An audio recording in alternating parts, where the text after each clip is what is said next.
Hello and welcome to Hank Games Without Hank. My name is John Green. These are the Swindon Swoodilypoopers, and in a stunning turn of events, it's raining in England. Who would have thunk it? We have 19th century poet William Wordsworth starting for us today in midfield. We also, I'm going out on a limb here, and I'm starting Andy Rooney and Collins. I don't know. I figured we got a chance with him. I don't know. I had a feeling. I'm really trying to get Collins into the team. I said some bad things about him last year. It hurt his feelings. He's never really recovered.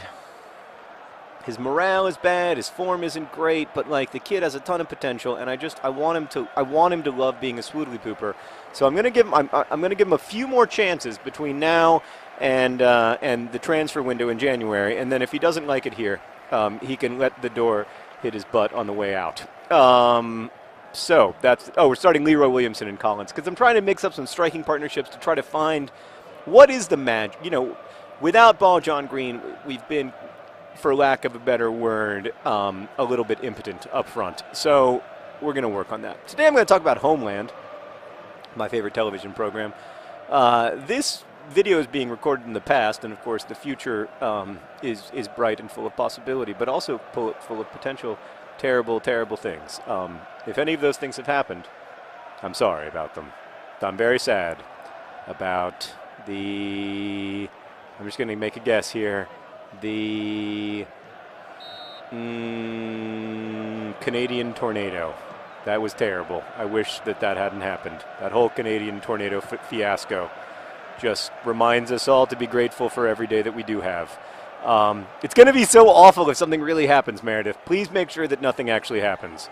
Okay, Meredith's on it. She's going to be looking out for weather and any terrorist-related activities and make sure that nothing bad happens. Okay, so I like this TV show Homeland, but I also find it troubling in some ways, which is what I want to talk about. So there's this show. If you haven't seen it, it's about a woman who works at the CIA, and she's extremely good at her job. And one of the reasons that she's extremely good at her job is that she has bipolar disorder, and a complicated relationship with a man who may or may not be a terrorist. Yeah. So that's no spoilers. There are no spoilers involved in that summary of Homeland. You got to get it down, James Collins. Oh, sweet holy Jesus.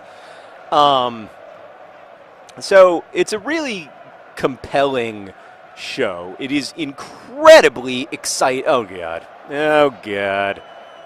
Oh, schmurg. We're going to have to do that thing. Martin Luther King scored for Birmingham City. I mean, he is the greatest civil rights leader ever, so it's hard to begrudge him this great moment. Still kind of pissed. God, who knew he would be so fast? Off the post and everything. We got to do that thing we do where we come from behind. But instead of doing it with other John Green, we've got to do it with Collins. So it's a really, really exciting show. It's like early seasons of 24, where it's one of those shows that you just want to watch more or less constantly. You want to watch, I remember Sarah and I discovered it on on demand or whatever, and we watched an entire season in 3 very excited days.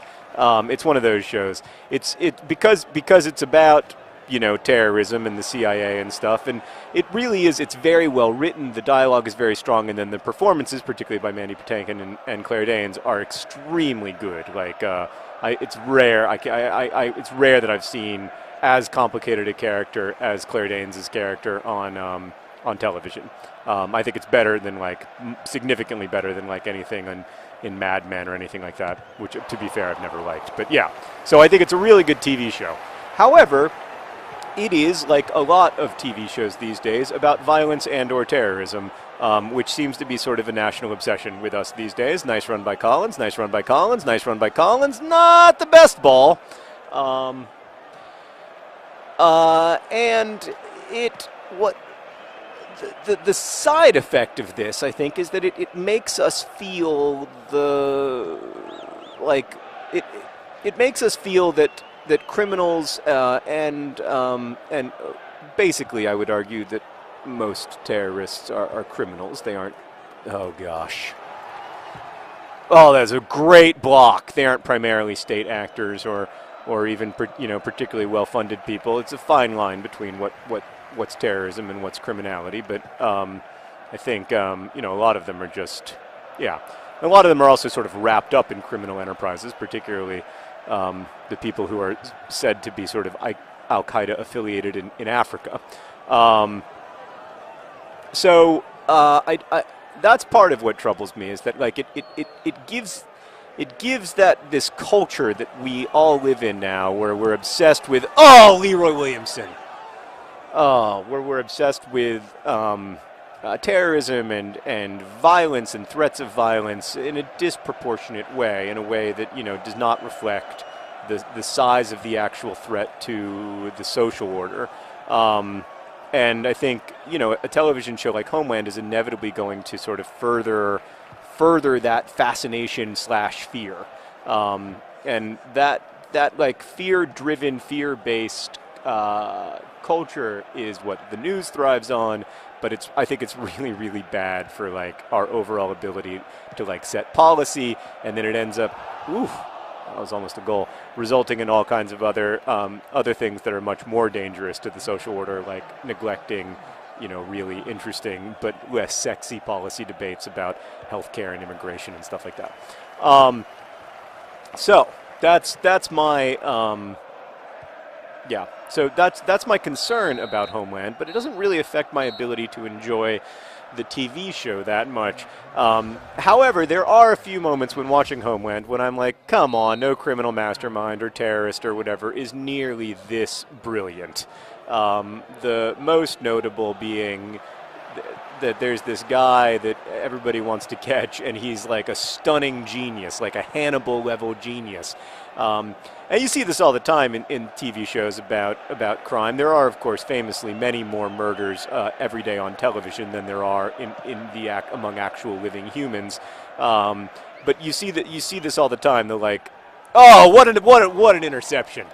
That there's a huge kind of like gap between the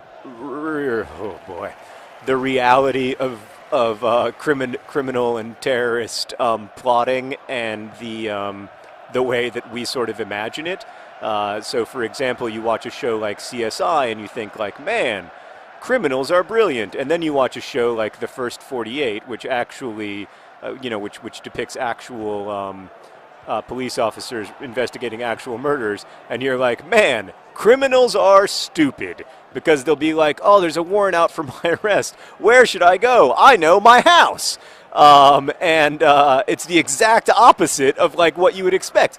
Almost as if the people who commit crimes, by and large, are not sort of like well-educated people with excellent impulse control, but instead people who, end up doing things that in all likelihood they regret, or at least have sort of mixed feelings about. Oh, Collins! That's it. He's hurt. Well, that explains some things. All right, we're making wholesale changes. Actually, we're just making one change. We're bringing on John Green, and then we're bringing on, well, we are making wholesale changes. We're going to bring on Bostock, and do we have anybody else who's appropriate for the situation? I think, is there a situation for which Merrick is not appropriate? Well, actually, maybe we want to bring on Grobert, so we have somebody on the wing. Oh, I'm so bad at this game. But I think I just made my substitutions because I hit the wrong button. So that's how you know you're talented. So like that, the difference between I think that like furthers our fear, because we think like not only are there all of these criminals out there, all of these criminals out there are geniuses and they wish to destroy us, and they have the capacity to do so, and they have the nerve, and they're evil.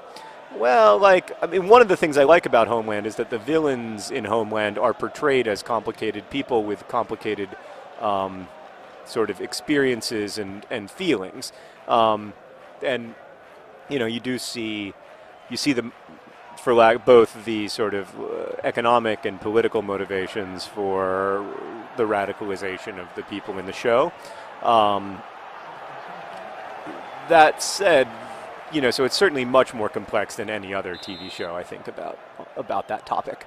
But in the end, for me, it's still a little bit lacking. Like, there's still an element in it of, are you freaking kidding me? And that's, I don't know. Like, it does bug me to like the show that much, and at the same time feel like it isn't necessarily that helpful for the overall. Get it! Oh, a bunch of cowards failing to give their all for the ball. They're gonna get this. They're gonna get that's a context is everything moment. They are gonna get yelled at when we are back in the locker room, because I think that showed a lack of courage. Yes, including by you, other John Green. I'm not afraid to tell you exactly what I think of your performance. I think you could have given more courage there. What the boys sometimes forget is that it isn't about money. Oh God, he's offside. It isn't about money ultimately, or anything else other than glory. We play in the pursuit of glory and honor. To honor the great city of Swindon, to honor the men we play with, to honor the men and women who work for the Swindon Town Swoodilypoopers, and most of all, to honor the support of our supporters. Get it, turn around, shoot the ball, and score! Other John Green showing his courage and showing us that he can robot. Now we got to get a goal in the last 8 minutes to win this game. I believe we can do it, and I believe, to quote R. Kelly, that we can fly today, friends. All right, come on. So yeah, I don't know if you guys have this complicated relationship with your favorite shows. If your favorite shows are kind of like crimey, investigatory, mystery novel-y shows, but that's my relationship with them. Get in the box, score the goal. Yes, we were fouled. That was very rude. It's a rude foul. What I want to do is I just want to have a nice, safe pass, because I can't shoot from there, and I don't know anything about this set pieces in this game. Leroy Williamson. Oh, too much of a first touch.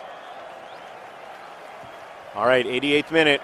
88th minute. Lionel Richie with the ball. Lionel Richie with the cross. Lionel Richie. Oh, it could have been, but it wasn't. It could have been, but it wasn't. And again, I think partly for lack of courage. I don't want to be throwing anyone under the bus here, but I think if we'd really thrown ourselves at that cross, good things could have happened. There we go. Will we have one last chance? Probably not. Probably not. He who shall not be named takes... Oh, 1-1 draw. That scoreline is familiar. Best wishes.